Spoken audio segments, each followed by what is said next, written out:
မင်္ဂလာပါရှင်။တဟာခထိုင်းမြန်မာဘာသာစီစဉ်မှာပြန်လည်ကြိုဆိုလိုက်ပါတယ်။ဒီကနေ့တင်ဆက်ပေးမယ့်သတင်းကတော့ NLD ပါတီကတိုင်းရင်းသားပါတီများကိုဦးစားပေးမိမှုယူဆကြောင်းသိရှိရပါတယ်။လာမည့်အစိုးရတဲ့လက်ထက်တွင် NLD ပါတီကတိုင်းရင်းသားပါတီကိုယ်စားလှယ်များကိုဦးစားပေးမယ်ဟုယူဆကြောင်းလက်ရှိချင်းပြည်နယ်အစိုးရဖွဲ့လူမှုရေးဝန်ကြီးဦးပေါလုံမင်းထံမှသိရှိရပါတယ်။ပြည်ထောင်စုနိုင်ငံတော်ဆိုတာဗမာလူမျိုးတစ်ခုတည်းသာမဟုတ်ပဲတိုင်းရင်းသားပေါင်းစုံပါဝင်ပြီးထူထောင်ထားတဲ့ပြည်ထောင်စုဖြစ်လာတာပါအဲဒါကြောင့် NLD ပါတီဦးဆောင်သူတွေကလည်းတိုင်းနဲ့ပြည်နယ်တွေမှာတွားရောက်ပြီးတိုင်းရင်းသားတွေနဲ့လုပ်ငန်းအတူတကွာဆောင်ရွက်နိုင်ရန်နှိုးဆော်ဖို့စီစဉ်နေပါတယ်ချင်းပြည်နယ်မှာလည်းလာဖို့စီစဉ်နေပါတယ်ဒါကြောင့် NLD ပါတီကိုယ်စားလှယ်တည်းမဟုတ်ပဲတိုင်းရင်းသားပါတီကိုယ်စားလှယ်တွေကိုလည်းဦးစားပေးသွားမယ်လို့ယူဆပါတယ်လို့ဝန်ကြီးပူပါလုံမင်းထံကဟာခါထိုင်းသတင်းဌာနကိုပြောပြခဲ့ပါတယ်။ NLD ပါတီအနေဖြင့်လာမည့်အစိုးရတင်၌တိုင်းရင်းသားပါတီများနှင့်အတူတကွပူးပေါင်းဆောင်ရွက်နိုင်ရန်ပြည်내တချို့တွင်စီယုံရေးလှုပ်ဆောင်နေကြောင်းလည်းသိရှိရပါတယ်။ချင်းပြည်နယ်တွင် ZCT ပါတီကိုယ်စားလှယ်2ဦးနှင့် CNLD ပါတီမှ2ဦးတို့ကရွေးကောက်ပွဲတွင်အနိုင်ရရှိခဲ့ပြီးဦးစားပေးသွားမယ်ဟုယူဆကြောင်းလည်းသိရှိရပါတယ်။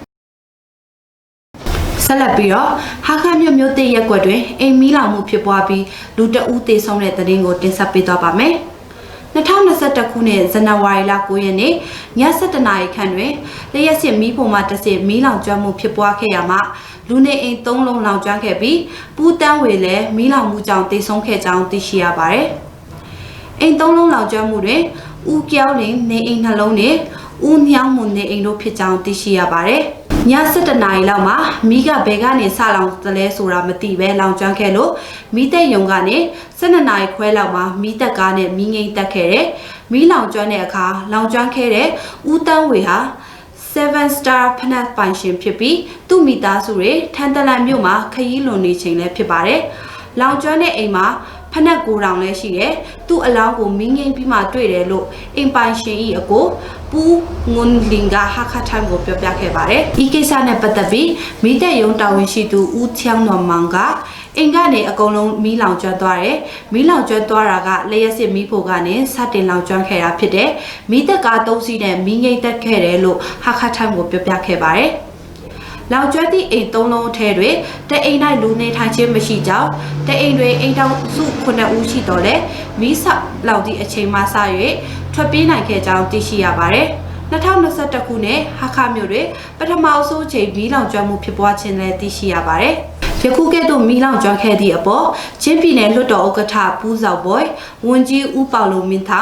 ဝန်ကြီးဦးဆွေချောင်းဥပဒေချုပ်ဦးစာနေထောင်ကျုံနဲ့သက်ဆိုင်ရာတာဝန်ရှိသူများကကူညီထောက်ပံ့မှုနဲ့အားပေးစကားများပြောကြားခဲ့ကြောင်းသိရှိရပါတယ်။ဟာခမြို့တွင်စီပီဥက္ကဋ္ဌရွေးကောက်ပွဲအခြေအနေမသေးကြသေးတဲ့သတင်းကိုတင်ဆက်ပေးသွားပါမယ်။ဟာခမြို့စီပင်ကော်မတီဥက္ကဋ္ဌရွေးကောက်ပွဲကိုမကြာမီပြုလုပ်မည်ဖြစ်တော်လဲဝင်ပြိုင်မဲ့သူများ၏နာမည်စာရင်းနဲ့ရွေးကောက်ပွဲကျင်းပမည့်အချိန်အခါမသေးချသေးကြောင်းသိရှိရပါတယ်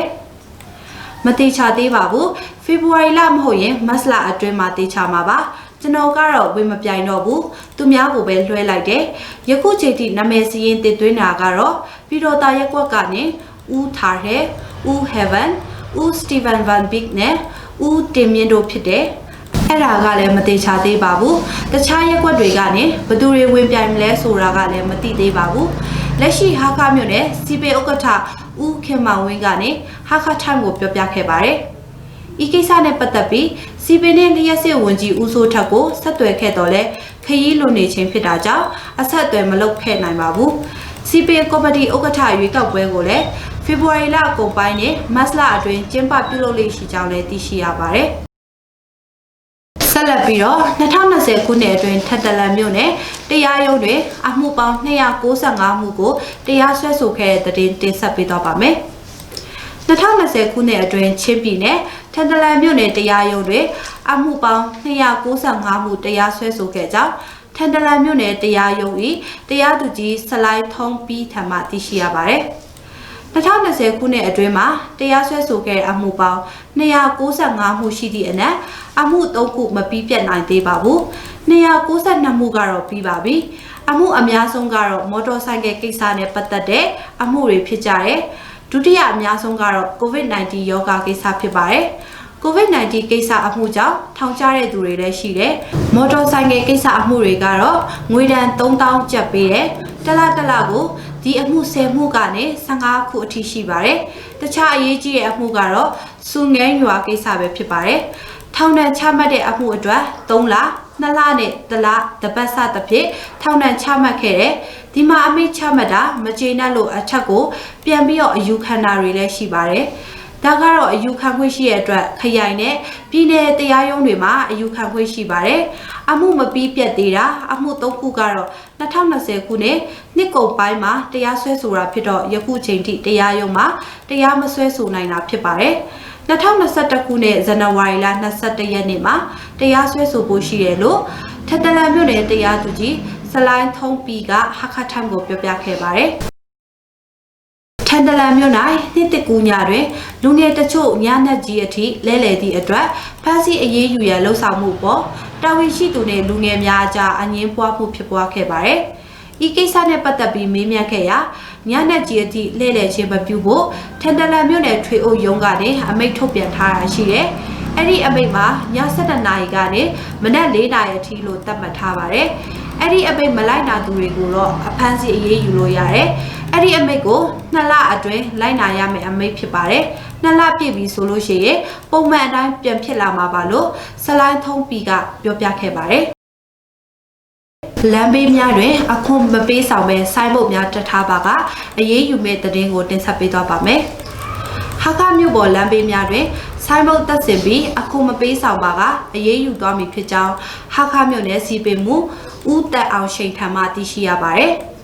ဟာခမြို့ပေါ်လမ်းဘေးများတွင်ဆိုင်းဘုတ်တက်ဆင်ထားပြီးတချို့ဆိုင်းဘုတ်များသည်ပျက်စီးခြင်း၊ရိမ့်ရိုက်ခြင်းနှင့်ပြိုလဲလူနီးပါးရှိခြင်းအပေါ်ဒါကတော့ဆိုင်းဘုတ်တက်ဆင်သူတွေမှာတာဝန်ရှိပါတယ်။မြို့ရဲ့အလှတရားကိုဖျက်ဆီးရာရောက်တဲ့ပညာပေးမှုနဲ့မသက်ဆိုင်တဲ့ဆိုင်းဘုတ်ဟုသမျှကိုတစ်နှစ်စာချုပ်ချုပ်ဆိုထားပြီးတစ်နှစ်ပြည့်လို့အခုမပေးဆောင်ဘူးဆိုရင်အရေးယူသွားမှာဖြစ်တယ်လို့